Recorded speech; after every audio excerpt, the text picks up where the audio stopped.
Hello, my lovely darlings of doom and dementia. It is I, the phantasmic Paul Jessup.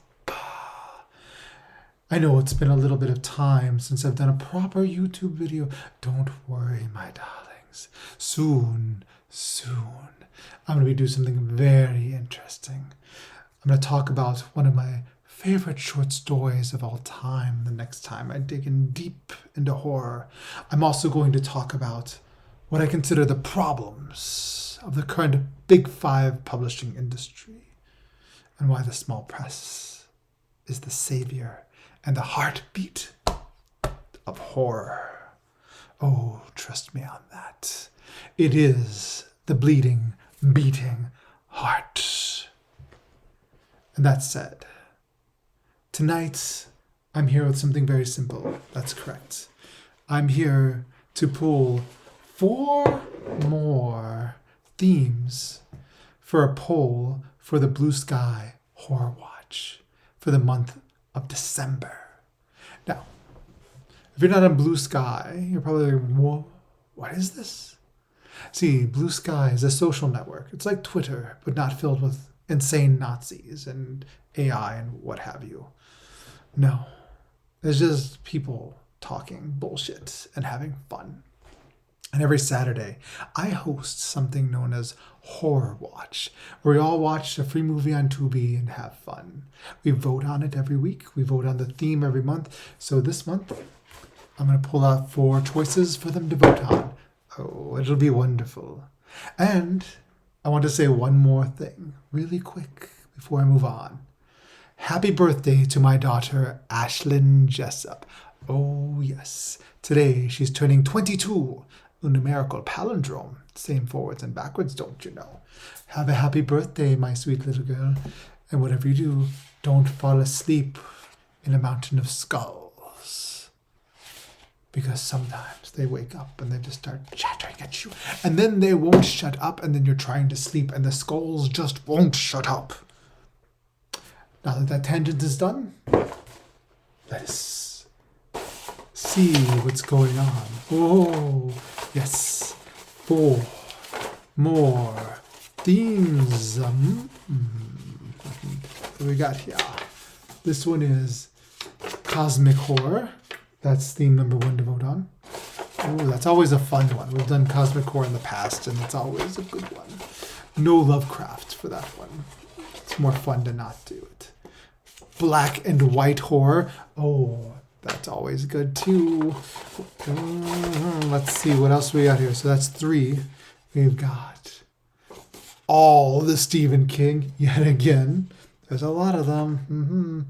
All the Stephen King. And finally, the last one, the final, the most important one of them all. Let's see. Famous directors. So, for tonight's poll, we have famous directors, cosmic horror,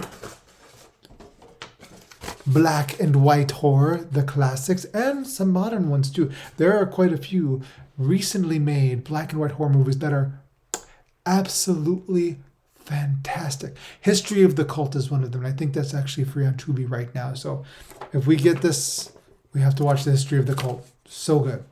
And then let's see. Oh, and all the Stephen King. How could I forget that? Who could forget Stephen King? He's everywhere. Always. All the time. Never going away. Like a ghost.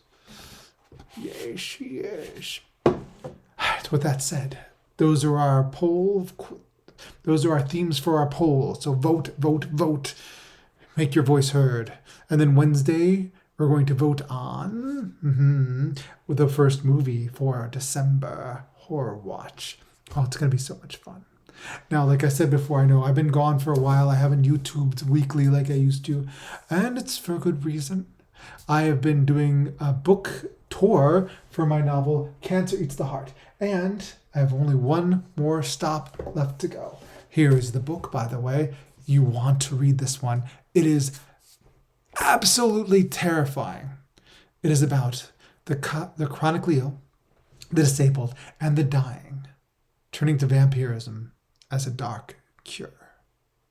Oh, and once they start to taste it. It becomes an addiction of sorts. Because every 24 hours, if they do not feed, their illness comes back to them. It's horrible. And all the while, they're being hunted by vampire hunters, twisted vampire hunters who worship the endless void and harvest the bones of vampires for their dark spells, leaving them in tiny, boneless flesh puddles to die and melt in the sun. Brutal book. Also a very personal book to me because I have multiple sclerosis. And the main character of this book who turns to vampirism cure also has multiple sclerosis. And so I talk about disability in ways that I think you don't really see often. One of the things I talk about the most actually in there is the anger. And there is anger at what's the world has become, as what you've become. Not just the unfairness of it all, but just the frustration of what it's like to slowly watch yourself become more and more disabled, especially at a young age. I myself came down with multiple sclerosis when I was just 28. There was many times when I was young and walking with a cane and people would look at me funny. But that's just how it is. So that, my friends, is a terrifying book. And I've been doing this book tour and it's been so much fun. I went to several different bookstores. We went to Warner Books. I went to Lake Erie Book Company, which was fantastic. It's one of my hometown of Geneva, Ohio. I think I talked about it before, but actually the small town in both this and, oops, dropped the book. Sorry, I disappeared. Whoa.